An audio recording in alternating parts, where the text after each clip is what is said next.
Olá, queridos irmãos e irmãs, graça e paz do Senhor. Estamos aqui mais uma vez para dar prosseguimento aos nossos estudos de EBD. Nós não podemos estar na Igreja Batista da Pedreira, no templo, no edifício que nós acostumamos a estudar a Bíblia, a estarmos juntos em todas as atividades da igreja. É um tempo em que nós temos que fazer um pouco diferente, mas nem por isso nós vamos deixar de estudar a palavra de Deus. Nós estamos numa sequência de estudos muito interessante, uma revista que traz para nós um estudo contextualizado a partir dos livros de Esdras e Neemias. Então eu quero que, se você tem esse material em PDF de alguma maneira, eu quero que você já separe aí, pegue também uma Bíblia para que nós possamos fazer esse estudo. Hoje nós vamos estar falando da lição número 11. Então já separa aí no seu material, tá? Lição número 11. Se você tiver condições de acompanhar o material da revista e acompanhar esse vídeo, tudo junto, vai ser excelente. Mas se você não consegue, de repente está tudo no mesmo celular, no mesmo computador, aí onde você está assistindo o vídeo, então não tem problema, só pega uma Bíblia, vamos acompanhar e depois você pode dar uma revisada na sua revista, legal? Mas antes vamos orar, pedir ao Espírito Santo que nos dê a instrução e a orientação perfeita nesse estudo. Amado e querido Deus, queremos entregar a Ti a nossa vontade nesse momento de aprender mais da Tua Palavra. Nós sabemos que a Tua Palavra é rica, Tua Palavra é profunda, e nós não temos capacidade em nós mesmos de alcançá-lo, de alcançar toda a profundidade que ela tem para nos apresentar. Mas, Senhor, nós queremos pedir o auxílio do Teu Santo Espírito, para que por Ele, por Ti, Senhor, nós possamos ser empoderados, direcionados e guiados para aquilo que o Senhor quer falar conosco. Fala conosco. Seja o nosso professor nesse dia, nessa hora. Seja o nosso professor nessa aula, para a honra e glória do Senhor em nossas vidas. Amém. Graças a Deus. Bem, nós estamos na lição número 11, né? Então, a lição número 11 tem como título Deixando os Maus Hábitos. E eu quero que você já abra a sua Bíblia no livro de Neemias e nós vamos fazer uma leitura do capítulo 9, mais específica, do capítulo 5, dos versículos de 1 ao 9, certo? E vamos trabalhar aquilo que nós podemos entender dessa passagem para as nossas vidas, mesmo nos dias atuais. Então, Neemias capítulo 5, versos de 1 a 9, diz assim: Então se levantou grande clamor do povo e de suas mulheres contra os judeus, seus irmãos, porque havia os que diziam: somos muitos, nós, os nossos filhos e as nossas filhas. Precisamos conseguir trigo para que possamos comer e continuar vivos. Também houve os que diziam: nós tivemos de hipotecar as nossas terras, as nossas vinhas e as nossas casas, para conseguirmos trigo em meio a esta fome. Houve ainda os que diziam: pegamos dinheiro emprestado, até para pagar ao rei o tributo sobre as nossas terras e as nossas vinhas. Nós somos da mesma carne que os nossos compatriotas, e os nossos filhos são tão bons como os deles. No entanto, eis que sujeitamos os nossos filhos e as nossas filhas para serem escravos. Algumas de nossas filhas já estão reduzidas à escravidão. Não podemos fazer nada para evitar isso, pois os nossos campos e as nossas vinhas já são de outros. Fiquei muito irritado ao ouvir essas palavras e o clamor deles. Depois de ter pensado bem a respeito disso, repreendi os nobres e magistrados e lhes disse: vocês são exploradores, cada um para com seu irmão. E convoquei uma grande assembléia contra eles. Disse-lhes: nós, de acordo com as nossas posses, resgatamos os judeus, nossos compatriotas, que foram vendidos aos gentios.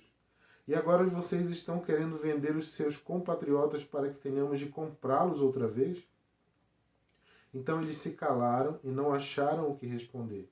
Disse mais: não é bom o que vocês estão fazendo. Não é fato que vocês deviam andar no temor do nosso Deus, para evitar a vergonha diante de nossos inimigos, os gentios? Bem, o texto continua, mas a gente pode parar por aqui. Essa é uma passagem muito interessante. O livro de Neemias é um livro que vem numa sequência. Se você tem acompanhado as nossas lições de lá para cá, você tem percebido que o capítulo 1, 2, 3 e 4 vem numa sequência apresentando o trabalho, um árduo trabalho, mas a coordenação de Neemias em toda a obra de reconstrução dos muros.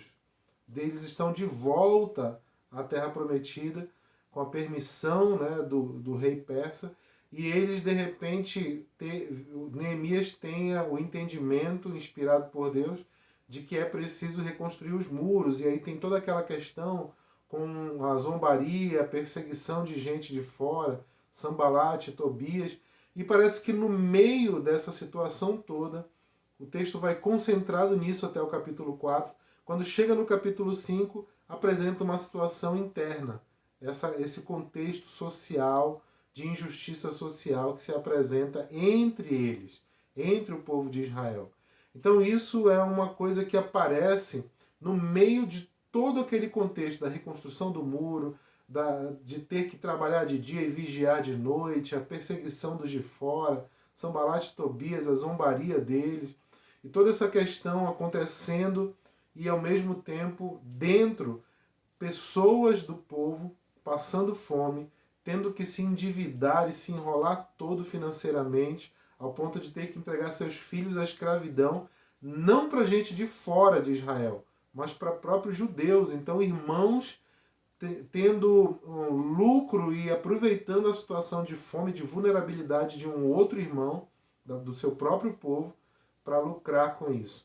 Então, isso irritou muito a Neemias, como vocês viram, né? Nós lemos aí, disse, eu fiquei bastante irritado quando tomei conhecimento dessa situação, e ele agiu. A nossa lição hoje é a respeito desse trecho, e se você puder perceber, não é muito difícil de a gente constatar aquilo que estava acontecendo e qual o parecer de Deus a respeito disso. Neemias ali, ele consegue pensar com a sabedoria de Deus. Bem, mas vamos pelo começo. Primeira coisa que a gente leu, no início do capítulo 5, é um clamor que se apresentou. Olha só. Então, se levantou grande clamor do povo e de suas mulheres contra os judeus, seus irmãos. Porque havia os que diziam, e aí ele vai apresentar os tipos de clamor principais que haviam ali. Muito interessante é que quando apresenta-se esse clamor, você vai perceber que eles estão reclamando por um contexto em que eles estão sendo injustiçados, ou seja, eles estão apresentando um clamor, eles estão reclamando, eles estão clamando por uma situação em que eles estão sendo explorados financeiramente. Então eles têm fome, eles precisam de trigo, olha só, a partir do versículo 2. Porque havia os que diziam, somos muitos nós, os nossos filhos e as nossas filhas. Precisamos conseguir trigo para que possamos comer e continuar vivos. Se você entender o termo trigo aqui, quer dizer o alimento de uma maneira geral. Então o que eles querem dizer é nós estamos precisando comer e a gente está fazendo o que é preciso para a gente conseguir comer. E de repente o que se apresenta para nós é uma situação em que nós somos explorados, mas fazer o quê? O que eu posso fazer? Eu tenho que me submeter porque eu preciso me alimentar. E aí no versículo 3, nós tivemos de hipotecar as nossas terras e as nossas vinhas, as nossas casas, para conseguirmos trigo em meio a esta fome. Aqueles que vão dizer, olha, eu até tenho uma propriedade, tenho uma terra, mas eu tive que abrir mão, fazer uma hipoteca, colocar no jogo essa propriedade para que eu possa comer, sobreviver. E ainda os que diziam, versículo 4, pegamos dinheiro emprestado até para pagar ao rei tributo sobre as nossas terras e as nossas vinhas. Aqueles que estavam sofrendo com os tributos pesados cobrados pelo Império Persa, e eles, não tendo dinheiro total para pagar, tinham que tomar empréstimo de outros judeus, de outras pessoas ali do povo, só que esses empréstimos estavam sendo feitos com usura, ou seja, eles estavam fazendo empréstimos com juros. Não era como quem empresta no sentido não, tá aqui, eu vou te ajudar, depois tu me devolve esse dinheiro. Não, eu lhe empresto, mas eu quero lucrar com isso, eu quero fazer disso uma fonte de lucro para mim, explorando a sua necessidade. Então, esse contexto todo se apresenta e não precisa dizer muita coisa para a gente poder perceber que isso não agrada a Deus, né? Aqui no início do texto da nossa revista, o autor diz assim: tal problema advém de uma negligência aos mandamentos de Deus, que prezava por um relacionamento de paz, harmonia social e direitos igualitários, o que não estava ocorrendo. E ele até coloca aqui algumas passagens de Êxodo. Se você for lá em Êxodo, como ele sugere, do capítulo 19 ao capítulo 24, você vai ver os mandamentos, você vai ver uma série de ordenanças e de instruções diretamente dadas por Deus ao povo de Israel sobre como eles deveriam viver. E no meio de todas essas diretrizes que Deus dá ali, o escopo principal, a base principal, é o cuidado uns com os outros, para que não se prejudique a vida do outro, não se cometa injustiças e assim você acabe prejudicando a si mesmo ou ao outro. Então, todas essas ordenanças e os próprios 10 mandamentos, e se você analisar, o que é? Olha, não matarás, não adulterarás, não darás falso testemunho. A grande maioria dos mandamentos, dos 10 mandamentos, são relacionados à questão de uns com os outros e da perspectiva da pessoa humana da parte de Deus. Então Deus sempre teve a intenção que o seu povo tivesse a mesma perspectiva que ele tem, de cuidar, de generosidade, enfim. A gente vai continuar aqui e nós vamos trabalhar isso mais profundamente. O primeiro ponto que a revista, que a nossa lição nos apresenta, é uma análise do contexto. Um grande e desesperado clamor. Um grande e desesperado clamor. Por quê?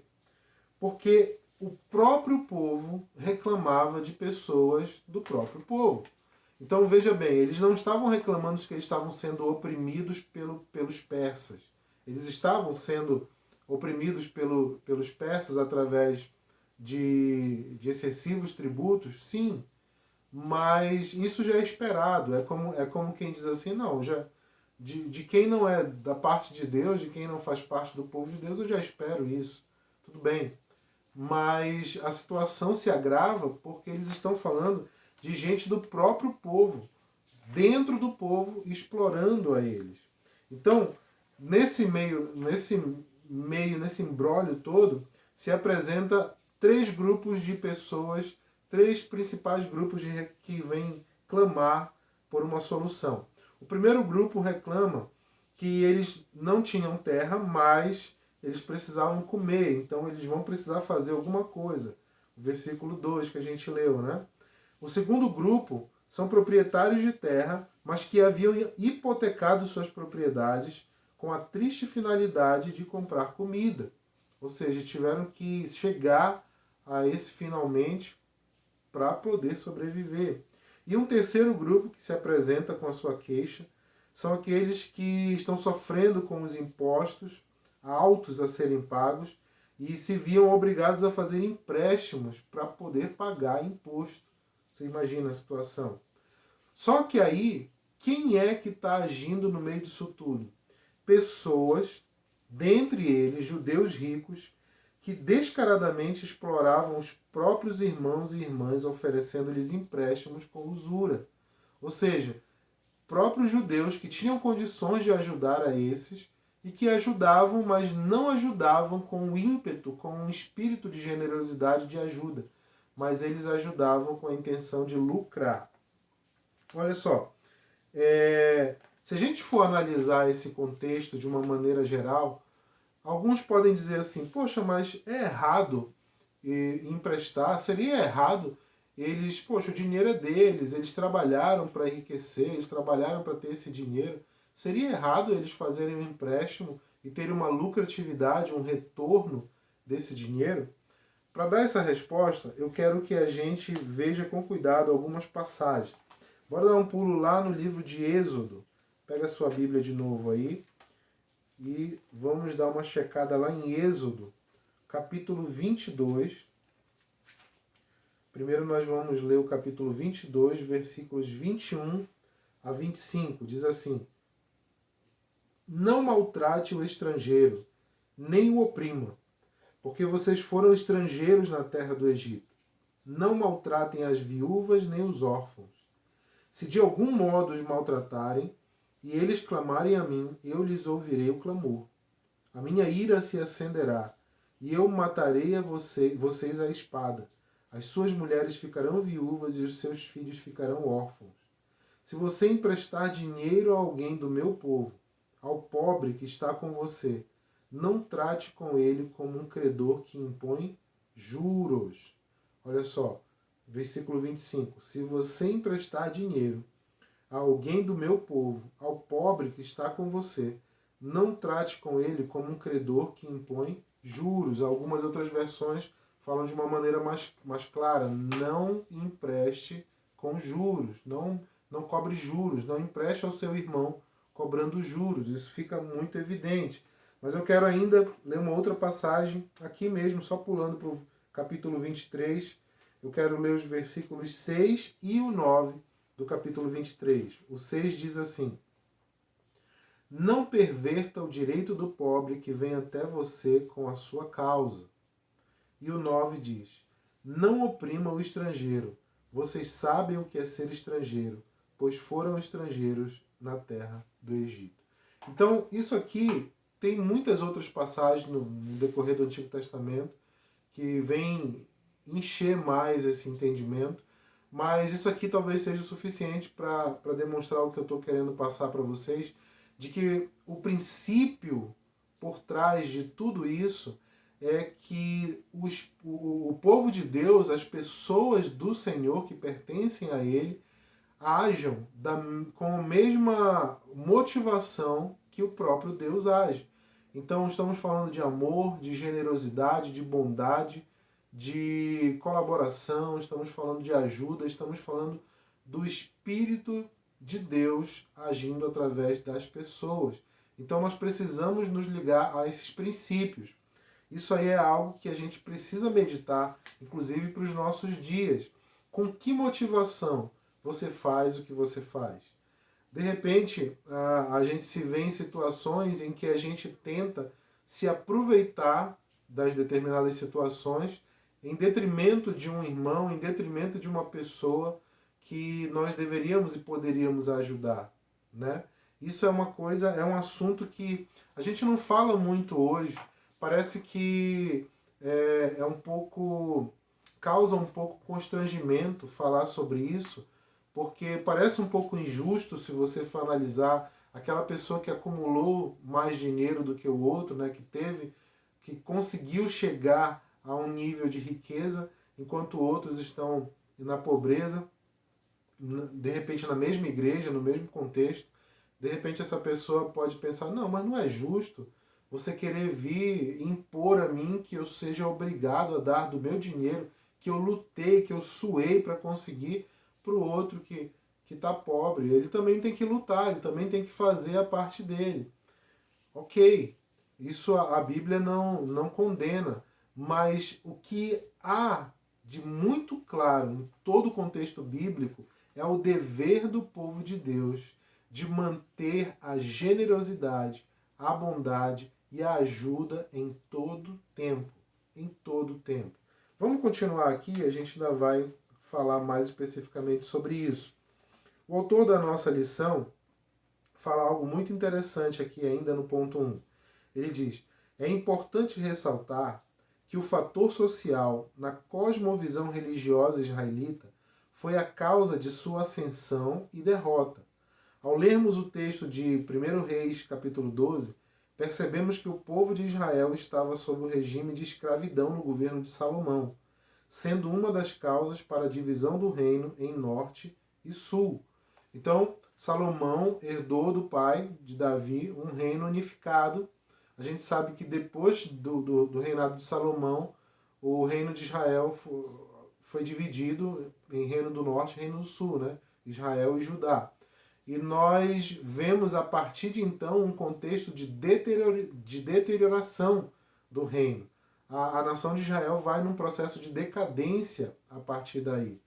E é muito interessante perceber isso que o autor coloca, que a questão social é um dos fatores principais, ou foi um dos fatores principais para que o reino fosse, vamos dizer assim, por água abaixo.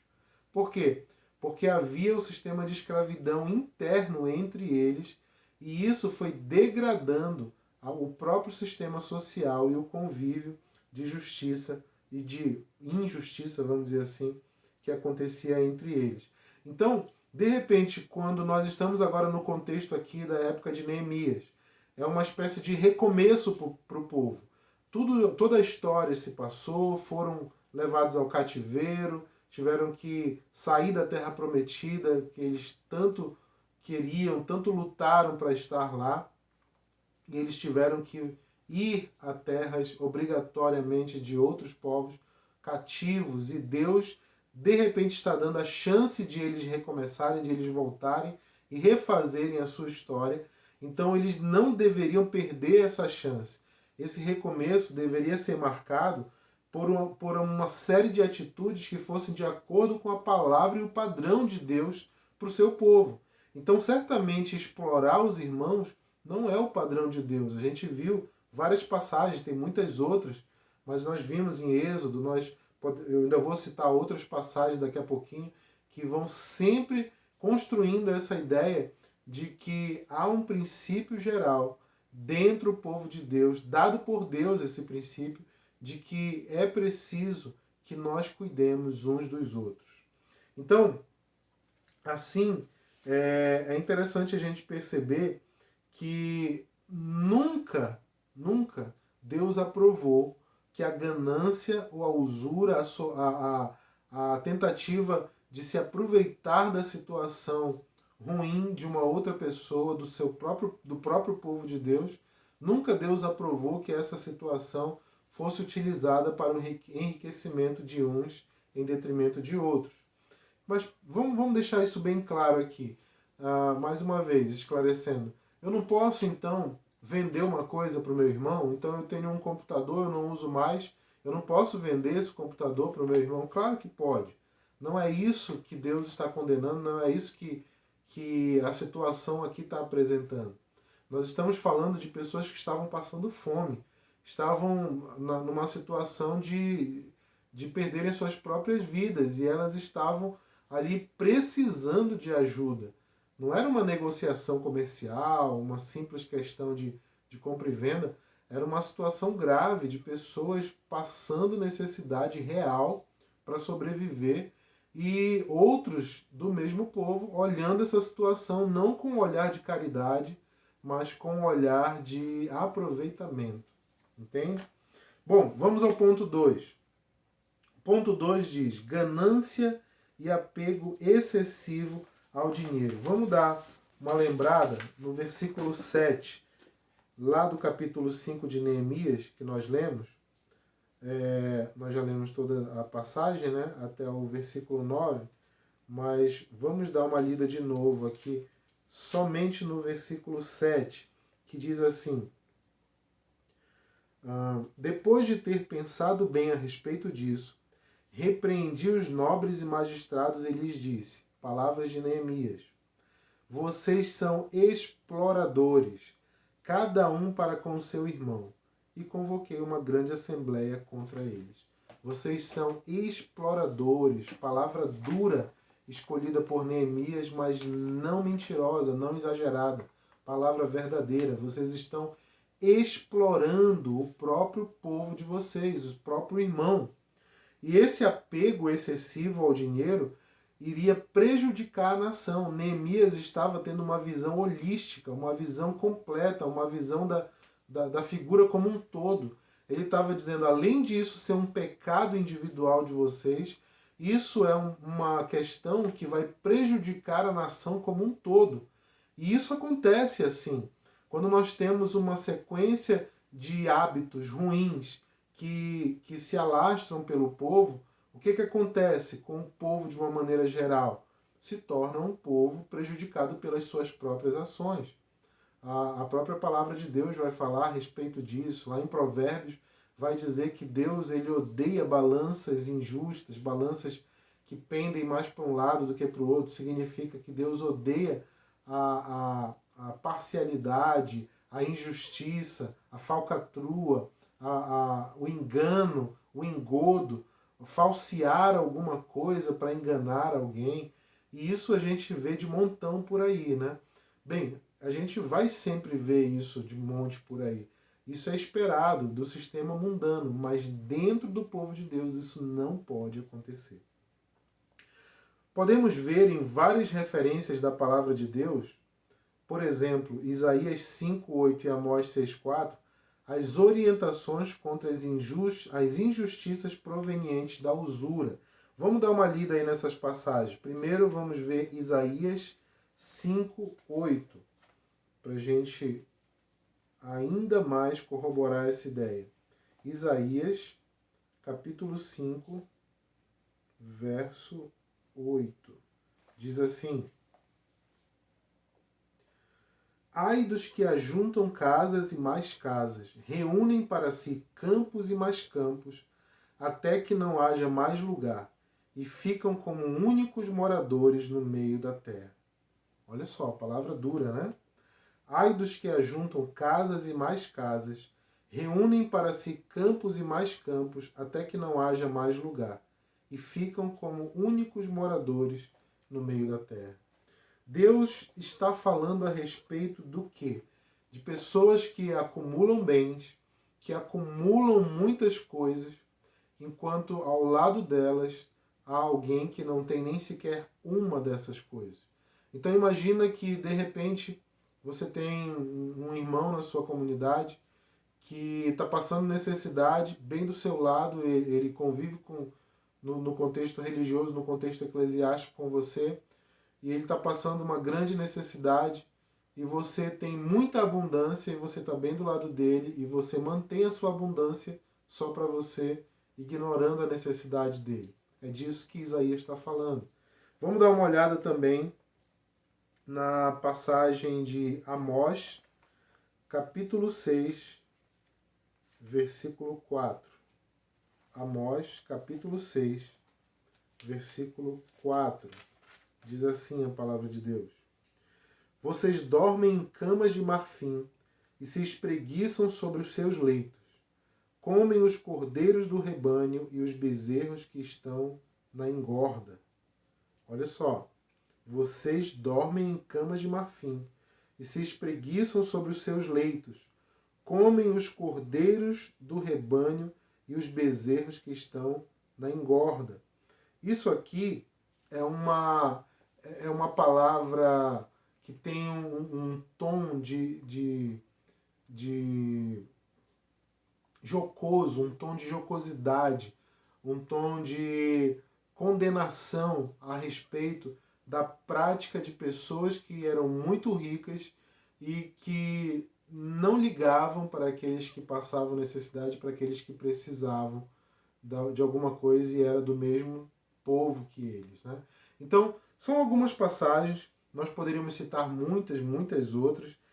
Vale a pena você pegar essas passagens e ver o contexto, o que tem para cima, o que tem para baixo, você vai entender melhor.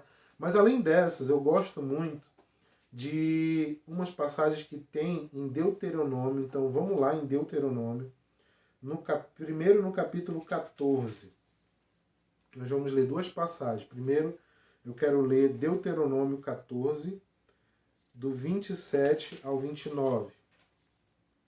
Diz assim: Porém, não desamparem os levitas que moram nas cidades de vocês, pois não têm parte nem herança com vocês. Ao fim de cada 3 anos, tirem todos os dízimos do fruto do 3º ano e os recolham nas cidades de vocês. Então virão os levitas, porque não têm parte nem herança com vocês. Os estrangeiros, os órfãos e as viúvas que moram nas cidades de vocês, e comerão e se fartarão, para que o Senhor, o seu Deus, os abençoe em todas as obras que vocês fizerem.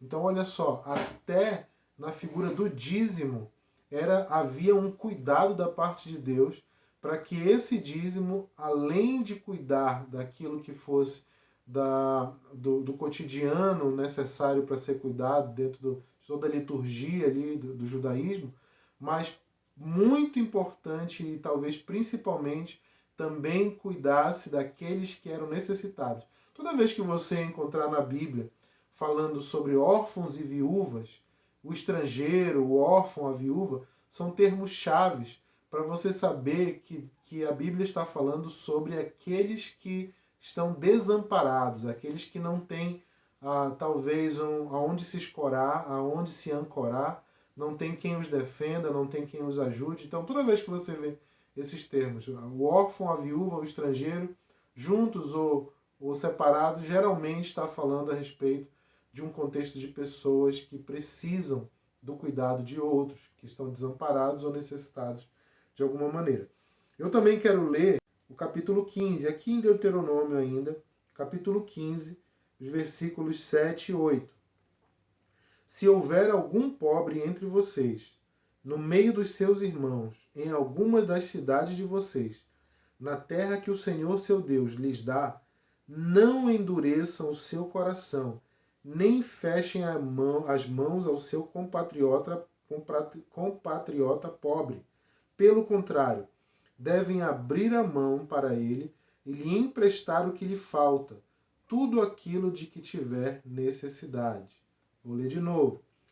Se houver algum pobre entre vocês, no meio dos seus irmãos, em alguma das cidades de vocês, na terra que o Senhor seu Deus lhes dá, não endureçam o seu coração, nem fechem as mãos a seu compatriota pobre. Pelo contrário, devem abrir a mão para ele e lhe emprestar o que lhe falta, tudo aquilo de que tiver necessidade. Precisa ser mais claro do que isso? Eu acho difícil ser mais claro do que essas passagens, né? Então é muito óbvio, é muito evidente qual é o padrão de Deus para o seu povo, de ajuda, de cuidado uns dos outros, e isso não estava acontecendo. Certamente existem muitos oportunistas para abusar da fragilidade das pessoas, mas o servo de Deus não deve estar entre eles. Tem gente que empresta dinheiro a juros? Sim, mas o servo de Deus não deve ser um desses. Tem gente que aproveita da situação. Gente, a gente tem visto isso muito agora, nesse tempo de pandemia, essa questão política, toda essa polarização. A gente tem visto uma mídia podre se aproveitando da situação para explorar. Às vezes tem ficado muito difícil assistir a própria televisão, TV aberta, jornais e certos canais específicos. Tem sido uma dificuldade que eles têm se feito em cima da situação da pandemia, algumas formas de colocar a situação, e a gente percebe que estão lucrando com isso, estão se aproveitando da situação, sem contar de políticos que têm se aproveitado do sofrimento de todos, da população, para conseguirem fechar negócios, para conseguirem lucrar de alguma maneira. Gente, isso sempre aconteceu. Nos nossos dias atuais a gente tem visto isso, mas isso tem que causar indignação em nós, como causou em Neemias. E a indignação tem que ser a tal ponto de que você, que é um servo ou uma serva de Deus, diga muito fortemente para você mesmo: eu não agirei assim. Não importa quando ou como, qual o contexto, eu não vou ser assim. A gente espera isso daí de fora do mundo, mas dentro do povo de Deus não deveria haver nada desse tipo.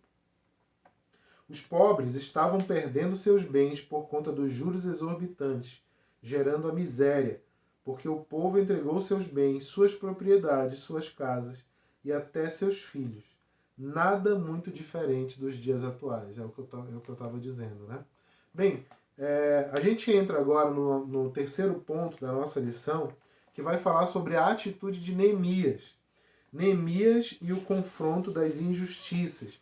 Se vocês lembrarem a passagem que a gente leu, Neemias, ele confrontou aqueles que estavam cometendo as injustiças de uma maneira rápida. Ele não esperou, ele não enrolou, ele foi eficiente, ele foi ágil, ele enfrentou aquilo, a situação indignou a ele. Vamos dar uma lida de novo. Vamos lá. Estamos no capítulo 5 de Neemias. Então, a partir do versículo 6. Fiquei muito irritado ao ouvir essas palavras e o clamor deles. Depois de ter pensado bem a respeito disso, olha lá, organizou as ideias, pensou bem, estava irritado, estava indignado. Depois de pensar bem, repreendi os nobres e magistrados e lhes disse: vocês são exploradores, cada um para com o seu irmão. E convoquei, olha a atitude de Neemias, e convoquei uma grande assembleia contra eles.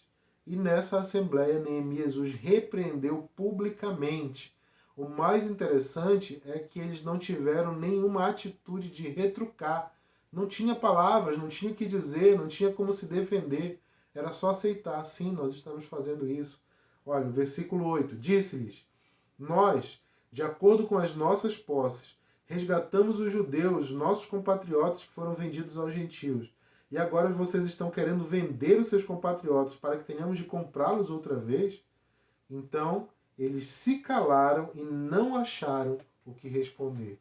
Só tiveram que baixar a cabeça, receber a exortação e o que eu vou dizer numa situação dessa, né? Bem, isso fica muito, muito latente. Essa situação mostra para nós de uma maneira muito evidente, muito latente, como deve ser a atitude de um servo, de uma serva de Deus diante de uma situação como essa. Mas especialmente daqueles que têm uma posição de liderança. Por quê? Porque aquele que é um líder dentro do povo de Deus, ele tem a condição de coordenar. Então aqueles que são líderes, e isso é inclusive muito sério, eu acredito que nós, aqueles que exercemos função de algum tipo de liderança dentro do povo de Deus, seremos cobrados seriamente dentro da nossa negligência quando nós demoramos ou quando nós não agimos para corrigir maus hábitos, principalmente hábitos de injustiça que o Senhor odeia, que prejudicam e matam outras pessoas. Então nós não podemos ser cobrados por isso, nós devemos agir como Neemias, de uma maneira rápida, de uma maneira eficaz, sem esperar, sem enrolar e sem maquiar a situação, né? Porque muitas vezes, veja bem, essa questão de dinheiro, como eu falei um pouco mais lá no começo, muitas vezes causa um desconforto para tratar a respeito. E é difícil a gente falar sobre isso com algumas pessoas, porque dentro do contexto social geral, há essa noção de, não, eu tenho meu dinheiro porque eu batalhei por ele, eu trabalhei, e aí eu não tenho direito de fazer o que eu quiser com o meu dinheiro. Então, na verdade, essa é um tabu, um assunto difícil de ser tratado, mas que precisa ser tratado. Essa lição é muito importante. Isso que nós estamos estudando hoje é muito relevante para os nossos dias. A gente precisa falar sobre isso, a gente precisa pensar sobre isso. E muitas vezes a gente pode assistir ou melhor, a gente pode fazer um estudo como esse e ficar pensando, de repente a gente pensa, não, eu não sou rico, eu não sou abastado, eu não sou desses que tem muitas posses, então essa mensagem não é para mim, eu estou só pensando ali no irmão, na irmãzinha lá que tem muito dinheiro, e estou só pensando no que ela deve fazer, no que ele deve fazer. Mas prestem atenção que essa não é uma mensagem exclusivamente para ricos. Essa é uma mensagem que traz um princípio para qualquer pessoa do povo de Deus. Significa, se você tem condições de ajudar alguém e você não faz, e talvez indo além, você, além de não ajudar, você ainda sobrecarrega ele, então você está agindo pecaminosamente contra a palavra de Deus. Quer ver como isso pode se aplicar de maneiras muito simples na vida de qualquer um de nós? Muitas vezes, e eu vou citar um exemplo próprio meu, né? Às vezes eu sou uma pessoa que gosta de ter muita coisa, eu tenho muita ferramenta, eu tenho muitas bíblias, eu tenho livros, né? Vocês estão vendo aqui atrás uma parte dos meus livros. Eu tenho muitas... Eu tenho muita coisa porque eu meio que gosto de fazer um pouco de tudo, gosto de mexer com quase todo tipo de coisa. Eu sou um curioso, eu gosto de estudar, de fuçar, e acabo tendo muita coisa, e às vezes essas coisas vão se acumulando, vão ficando numa gaveta, e de repente eu me deparo com algumas situações em que eu abro uma gaveta ali que fazia tempo que eu não abria, e vejo de repente ali dentro, como já aconteceu, um aparelho eletrônico que eu sei que poderia ser útil para um irmão meu. E às vezes aquele aparelho fica ali apodrecendo, fica ali fazendo nada, ele vai quebrar, ele não vai funcionar, porque vão passar os anos. Eu moro em Belém do Pará, muito úmido, e já tive, talvez os irmãos já tiveram essa experiência, você deixa um equipamento eletrônico parado aqui no Pará por muitos anos, sem ligar, sem usar, o que vai acontecer? Aquilo não vai funcionar mais quando você for ligar daqui a alguns anos. E você perdeu a oportunidade de abençoar alguém com aquele aparelho, de dar para alguém. E talvez alguém pense assim, Rafa, eu preciso dar, eu não posso vender. E eu vou tentar ser um Neemias na sua vida aqui. Não venda, doe. Você ia vender? Você não ia vender. Ele estava esquecido ali dentro da gaveta. Eu estou falando para você, mas eu estou falando o que eu falo para mim mesmo quando eu acho essas coisas. Muitas vezes eu já tive alguns computadores e aí fui abençoado pelo meu pai, por alguém que me deu um computador, um outro computador melhor, e eu penso, o que eu vou fazer com esse computador antigo meu? Meu primeiro pensamento, né, o pensamento humano é, não, vou ficar com 2 computadores, é legal ter 2 computadores. E depois vem o pensamento do Espírito Santo, se a gente der vazão, né? E ele vem e me diz, para quê você quer 2 computadores? Se você me justificar para que você quer 2 computadores e for plausível a justificativa, você tiver que ter 2 computadores, então ok, tenha 2 computadores. Mas você precisa mesmo de 2 computadores? E eu sempre respondi, talvez não. Acho que eu não preciso de 2 computadores. E aí eu sempre encontro, é interessante isso, né? Deus nos abençoa com a intenção de que nós abençoemos outras pessoas. Não tenha dúvida disso. Então é disso que tudo isso está falando. Toda essa lição é para que você e eu possamos botar isso em prática na nossa vida. Muito mais. Não importa se você é rico, é claro que você deve observar isso muito mais. Tem palavras duras para os ricos na Bíblia. O próprio Jesus falou, é mais fácil passar um camelo no buraco de uma agulha do que um rico entrar no reino dos céus. Jesus não estava ali falando de uma maneira extremamente metafórica, não. Jesus estava falando sério, quase que literalmente, e ele estava falando da dificuldade que um rico tem de se amoldar ao padrão de Deus. Por quê? Porque há uma dificuldade de abrir mão das suas próprias riquezas, do seu conforto, de tudo mais. E isso é natural. Mas se você é uma pessoa que tem posses, nem que seja minimamente, você tem uma casinha, alguma coisinha, você precisa observar isso. Você precisa cuidar dos que estão ao seu lado. Você precisa cuidar dos da sua família. Você precisa cuidar dos da família da sua fé, dos da sua igreja, dos seus irmãos, das suas irmãs.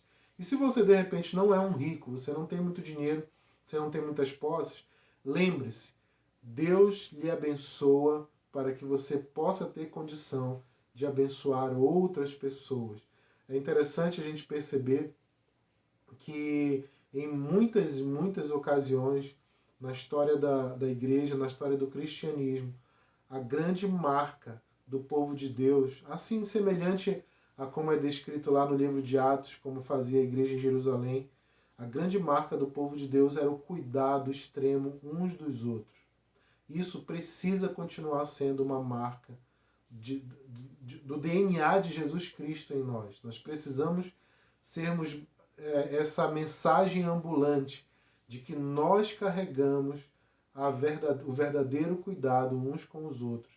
A gente tem enfrentado hoje pensamento, não é de hoje, já tem aí vamos aí para 2 séculos de pensamentos, mas principalmente nesse último século, temos enfrentado aí pensamentos satânicos do inferno que têm predominado no sistema mundano, no sistema mundial, que vem trazer ideologias e entendimentos políticos que causam uma espécie de idolatria do Estado. E pessoas vão cada vez mais trazendo a sua mentalidade para esse lado, de modo a pensar, não, o governo precisa cuidar dos pobres, o governo precisa cuidar, precisa cuidar, precisa fazer isso, aquilo, outro. E a palavra de Deus nos chama a dizer, nós precisamos cuidar uns dos outros. Não, o Estado, enfim, nós nos organizamos com o governo, com o Estado, é assim que a gente se organizou? Ok, então vamos fazer uma sociedade organizada e tentar fazer as coisas da melhor maneira? Vamos.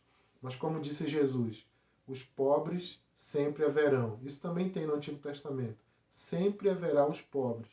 Então, nós precisamos ser o povo da generosidade, o povo do cuidado, o povo que pensa na pessoa humana, o povo que pensa no outro, o povo que cuida dos seus e dos da família da fé. Para a gente encerrar, eu quero colocar aqui algumas palavras do autor da nossa lição. Aqui no finalzinho do ponto 3, ele diz assim: devemos identificar quais maus hábitos têm nos impedido de ter uma melhor comunhão com o Senhor e com as pessoas. Faça uma autoanálise. Será que você tem pecado de uma maneira parecida com o que estavam fazendo aqueles judeus ali no contexto do que a gente leu em Neemias? Será que tem algum mau hábito que está prejudicando? O que é um mau hábito? É uma conduta pecaminosa que você faz que prejudica alguém. Ou prejudica você mesmo, ou prejudica uma outra pessoa.